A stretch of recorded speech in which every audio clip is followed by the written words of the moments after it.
Hi folks, Kenny from Scotphil here. Sorry for being a bit late with this week's video. I usually try to get them out on a Saturday. Today there is a major change to my SRRV application. This may also affect you if you're following my course, so stay tuned and let's jump in. To start with, the major update is I have cancelled my SRRV application. As most of you know, I started this back in October with the view to getting an exemption document for entry into the Philippines and continuing with my SRRV application proper once I arrived.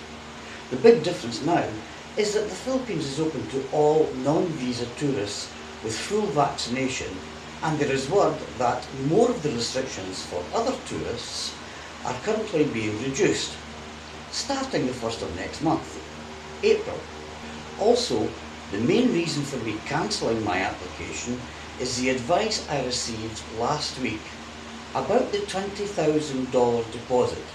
Now, without going into all the detail, just be aware if you're following the same path, the PRA, Philippines Retirement Authority, have to authorise any spending of the deposit, even if used to partly fund the purchase of a condo or long-term lease, for example. This will include time and paperwork and more cost. You cannot rent out any property secured with a deposit, and if you want to sell at a later date, you will have to resubmit the deposit, go through more paperwork and further cost, and hope your buyer is prepared to wait on the process being completed. Guaranteed, that won't be a speedy process. So, in short, if the SRRV is right for you, then go ahead. You can always put the $20,000 in the bank and just leave it there. Carry on with your plans regardless. Me, it's my money, and I want to use it my way. All legally, of course. What I'm doing now is applying for a quota visa. It will cost more to set up initially, but the main difference is that I only have to prove I have over 2.5 million peso in a Philippines account. That's around $50,000 US or 36,500 GBP, depending on the exchange rates. This money remains in my control and I can do what I like with it afterwards, again all legally of course. Many of the benefits are the same, such as being able to work, coming and going as much as I want to, etc, etc. The other main difference is, instead of paying $360 US every year to update the SRRV, about 19,000 peso, it's only 310 peso to update the quota visa.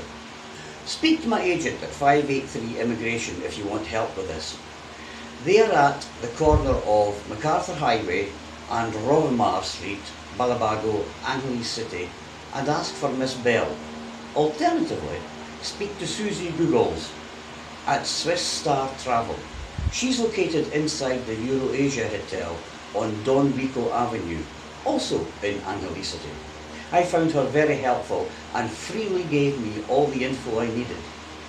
Look them up on the net, 583immigration.com or SwissStarTravel.com. I've also been busy on my last 2 visits to Angeles looking at property and speaking to agents and owners alike, and walking my feckin' socks off. I've never walked so much in so much heat as I have done this last little while. I'm hoping to put another video together about buying and renting at a later date. There's still a bit of work to be done yet. Any questions about that little lot, stick them in the comments below and don't forget to hit the like button. I'll try to answer everything as best as I can. Until the next one, stay safe, stay well. See you soon, hopefully.